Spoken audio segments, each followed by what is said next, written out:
नमस्कार दोस्तों, हमारे इस YouTube चैनल में आपका एक बार फिर से हार्दिक अभिनंदन है। जैसे कि आपने पिछले बार ट्रिकली जीके में ट्रॉफियों के बारे में पढ़ा था, तो आज ट्रिकली जीके में हम भारत के प्रमुख वन्यजीव अभयारण्य और राष्ट्रीय उद्यान के विषय में पढ़ेंगे। जैसे कि बोर्ड पर आप देख रहे हैं कि भारत के प्रमुख राष्ट्रीय उद्यानों के नाम लिखे हैं और उनसे संबंधित राज्यों के नाम भी लिखे हैं। लेकिन आपकी समस्या ये है कि आपने इसे याद कैसे में करना है। तो याद करने का हम एक ट्रिक लेकर के आए हैं, तो ध्यान से सुनिए। जैसे आपका क्वेश्चन बनेगा, बांधवगढ़ राष्ट्रीय उद्यान किस राज्य में स्थित है? तो लिखा हुआ है बांधवगढ़ राष्ट्रीय उद्यान मध्य प्रदेश में है। अब आप थोड़े समय के लिए ये इमेजिन कीजिए कि आपने अपने घर में किसी पशु को बांधा हुआ है, जैसे कुत्ते को बांधा हुआ है। तो पशु को कहाँ पे बांधा हुआ है? घर के मध्य भाग में। तो बांधवगढ़ राष्ट्रीय उद्यान मध्य प्रदेश में। इसी प्रकार से दम्फा वन्यजीव अभयारण्य, तो इसमें पहला वर्ड देखिए दम। तो दम का राइमिंग जो है वो रम आ रहा है, तो दम से आपका क्लिक हो जाएगा रम वर्ड पे, तो आप समझ जाएंगे कि दम्फा वन्यजीव अभयारण्य मिजोरम में है।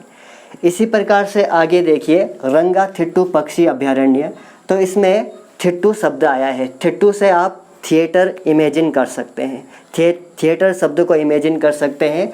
और थिएटर में क्या होता है? थिएटर में नाटक होता है। थिट्टू से थिएटर से रंगा थिट्टू, और थिएटर में क्या होता है? नाटक होता है। इसी प्रकार से आगे देखिए पंचमढ़ी अभयारण्य। जैसे बॉक्सिंग में पंच मारा जाता है, तो कई बार पंच चेहरे के मध्य भाग में भी मारा जाता है। तो पंच कहाँ पे? मध्य भाग में, तो मध्य प्रदेश में। उम्मीद है कि आपको ये ट्रिक अच्छी लग रही होगी। आगे देखिए चिल्का अभयारण्य। चिल्का को आप ये इमेजिन कर लीजिए कि चिल्का मतलब एक छिलका है। तो छिलका बहुत हल्का होता है, तो छिलका क्या हो जाता है? उड़ जाता है। उड़ जाता है मतलब उड़ीसा में। इसी प्रकार से सतकोशीय अभयारण्य, अब वो छिलका उड़ करके 7 कोस दूर चला गया। सतकोशिया 7 कोस दूर चला गया, तो कैसे में गया? उड़ के चला गया।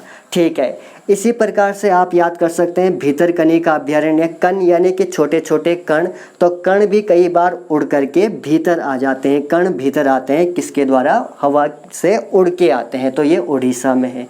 इस प्रकार से आप याद कर सकते हैं।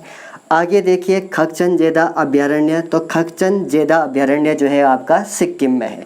तो खग का मतलब होता है पक्षी, और प्राचीन काल में पक्षियों के चित्र किस पर अंकित होते थे? सिक्कों पे अंकित होते थे। तो ये सिक्किम आपका आंसर आ जाएगा। ये वन लाइनर क्वेश्चन है जो आपके वनडे एग्जाम में पूछे जाते हैं, और आप इस तरह से ट्रिकली जोड़ करके याद करोगे तो आपके माइंड में आंसर क्लिक हो जाएगा। आगे देखिए पेरियार वन्यजीव अभयारण्य। तो इसमें एक ही मात्रा लगी है, प पे एक ही मात्रा, तो आंसर में भी क पे एक ही मात्रा लगी हुई है, केरल में है। इसी प्रकार से कान्हा किसली राष्ट्रीय उद्यान जो है मध्य प्रदेश में। आप इमेजिन कीजिए कान्हा का मतलब श्री कृष्ण। तो श्री कृष्ण ने जब गोवर्धन पर्वत उठाया था तो वो मध्य में थे और उनके चारों ओर ब्रिजवासी थे। तो कान्हा कहाँ पे थे? कान्हा मध्य में थे, मध्य प्रदेश में थे। इसी प्रकार से आगे देखिए नल सरोवर राष्ट्रीय उद्यान जो है वो आपका गुजरात में है। आपने भारत के मैप में गुजरात को देखा होगा, तो गुजरात में पानी की मात्रा ज़्यादा है, समुद्र तट लंबा है। तो जहाँ पे समुद्र तट लंबा होगा वहीं पे नल लगाया जा सकता है पानी की सप्लाई के लिए। तो इस तरह से आपने याद कर लिया।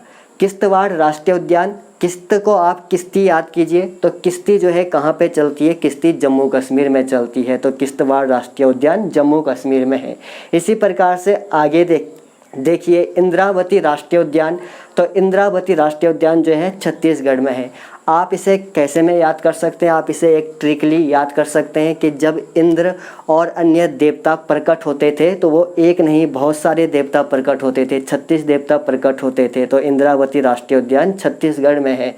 डंडेली वन्यजीव अभयारण्य जो कई बार ग्रुप सी में पूछा गया है उत्तराखंड के पेपर में। तो आप इसमें डेली शब्द ले लीजिए। डेली आप क्या देखते हो टीवी में? डेली आप टीवी में नाटक देखते हो, कर्नाटक। इसी प्रकार से अचानक मार अभयारण्य कहाँ पे है? छत्तीसगढ़ में है। तो आप इमेजिन कर सकते हैं कि उसने मुझे अचानक मार दिया। कितनी बार मार दिया? 36 बार मार दिया। आप इस तरह से हंसी खुशी में याद कर सकते हैं। और अब आगे देखिए औरंग वन्यजीव अभयारण्य। अ से औरंग, तो अ से असम में है। इसी प्रकार से भगवान महावीर राष्ट्रीय उद्यान। भगवान महावीर के विषय में आप जानते हैं कि वो अपने घर को छोड़ के चले गए थे, गृह त्याग करके चले गए थे। तो जाने को ही तो गो कहा जाता है, तो गो मतलब गोवा। और इसी प्रकार से आगे देखिए सुल्तानपुर झील अभयारण्य। अभी आपने एक मूवी देखी होगी सुल्तान, तो उसमें जो हीरो था वो कहाँ का पहलवान था? हरियाणा का पहलवान था। तो सुल्तानपुर झील अभयारण्य हरियाणा में है। इसी प्रकार से सिमलीपाल राष्ट्रीय उद्यान, तो इसमें आप पहला वर्ड ले लीजिए सिम। तो सिम के अंदर बहुत से डाटा होते हैं और वो डाटा अचानक से कई बार उड़ जाते हैं, वोलाटाइल हो जाते हैं, उड़ जाते हैं। तो सिमलीपाल राष्ट्रीय उद्यान उड़ीसा में है। और ये ट्रिक अगर आपको अच्छी लगेगी तो हम इसके आगे के वीडियो भी बनाएंगे। आप कमेंट बॉक्स में ज़रूर लिखिएगा कि आपको ये ट्रिक कैसे लगी, ताकि हम आगे वीडियो बना सकें। ठीक, नमस्ते, थैंक यू।